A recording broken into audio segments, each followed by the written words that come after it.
মা ফাতেমার নয়নে মনি হযরত আলীর জান, মা ফাতেমার নয়নে মনি হযরত আলীর জান।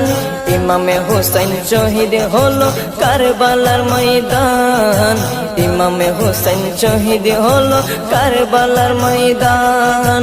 দয়ালি নবীর জবানে কারবালার বয়ানে, দয়ালি নবীর জবানে কারবালার বয়ানে, আওলাদে রাসূল শহীদ হবে হাদিসে প্রমাণ।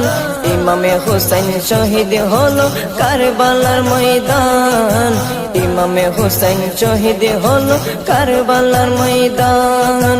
মা ফাতেমার নয়নে মনি হযরত আলীর জান, মা ফাতেমার নয়নে মনি হযরত আলীর জান। ইমামে হোসেন শহীদ হলো কারবালার ময়দান।